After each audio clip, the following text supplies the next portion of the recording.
Đorđe Mrkić, pčelar iz društva pčelara Jovan Živanović iz Novog Sada, proizvođač fruškogorskog lipovog meda.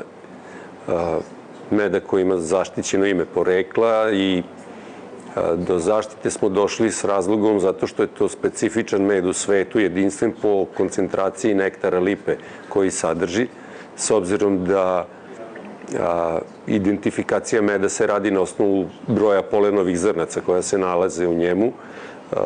Za lipov med je standard da bude više od 29% polena lipe i tada se smatra monoflornim ili sortno čistim medom lipe. Ono što smo mi došli do podataka u vreme kada je rađen elaborat za zaštitu imena porekla, da u svetu je neki rekord od 55,9% polena lipe, a u našem elaboratu za zaštitu je postavljen minimum na 60%. Neko iskustvo koje do sada imamo ovih 7 godina sertifikacije pokazuje da neki naš prosek je tu negde oko 80%, a rekordne uzorke smo imali sa čak 96% polena lipe, što bi rekli da je potpuno čist nektar lipe.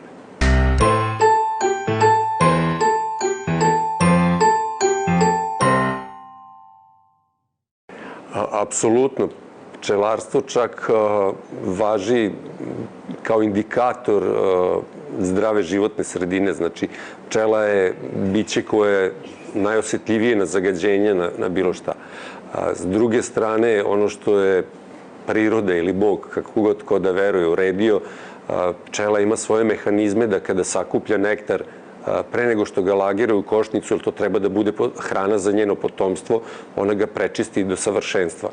Tako da imamo eksperimente rađene na raznim lokacijama gde je bilo evidentno zagađenje i gde su pčele imale skraćen vek, ali med koji su sakupile bio potpuno čist i ispravan, znači nikakve rezidue nije sadržao.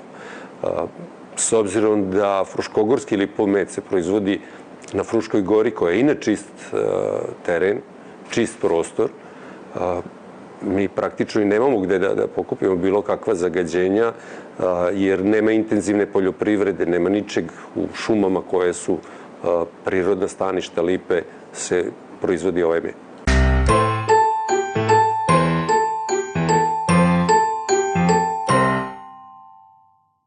Moj prvi kontakt sa Slow Foodom je jedan skup u gradskoj kući u Novom Sadu, gde je Bjađo Karano, predstavnik Slow Fooda u to vreme u Srbiji, predsednik udruženja Slow Food Srbija, iznosio neke svoje stavove i ono što su stavovi Slow Fooda.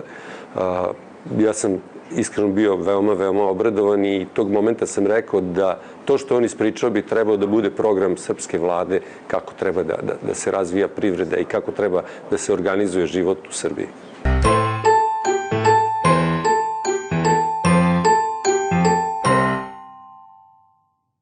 Pomoglo je na više načina i ne samo meni, pomoglo je svim članovima društva pčelara i svim proizvođačima fruškogorskog lipovog meda. Prvo, Slow Food kao organizacija nam je omogućila našim članstvom u toj organizaciji da posetimo razne međunarodne manifestacije. Mi smo bili na sajmovima u Stuttgartu, Torinu, Tirani, gde smo imali priliku da se na neki način izmerimo. Ja najradije upotrebim taj izraz, jer na sajmu koji je ogroman, mnogo veći od mnogih koje sam imao prilike da vidim na našim prostorima, mi smo nastupali sa ovim medom i imali konkurenciju naših kolega iz Nemačke, Italije, Španije, sa raznih strana. Ono što mi najvrednije su praktično kolege iz Nemačke, jer oni važe za naciju koja prvo kupuje svoje, pa onda nešto tuđe. Mi smo, s obzirom da je bila prodajna manifestacija, postavili najveću cenu na sajmu i čekali da vidimo da li će neko odreagovati na to. Kada smo ponudili posetioce da probaju med, iako su gledali na tu cenu sa podozrenjem, svi su bili zainteresovani, postavljali pitanje i na kraju su kupovali med, što nam je na neki način potvrda da zaista ima vrednosti. S druge strane, kroz slow food filozofiju, ja bih to tako nazvao, smo imali prilike da naučimo neke stvari i da potvrdimo da ono čime se mi bavimo i ono što mi radimo zaista ima vrednosti. S druge strane, Slow Food je globalna organizacija, svetska organizacija.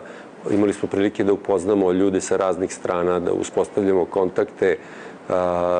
Mislim da ta sretanja i učenja od drugih mogu onome ko želi i ko hoće da se menja, da pomognu mnogo u tome da napreduje.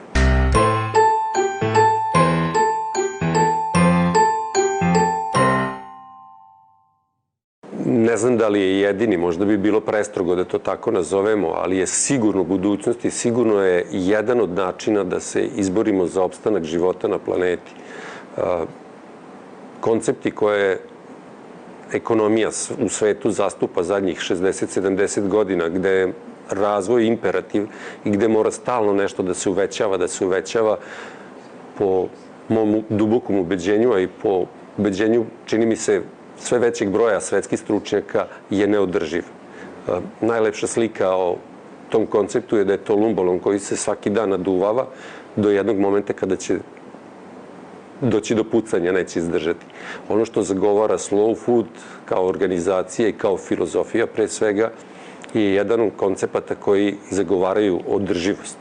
Znači, sačuvati život, sačuvati zdravu okolinu, sem tog čuvanja fizičkog okruženja, ja sam u Slow Foodu prepoznao nešto što je filozofija života.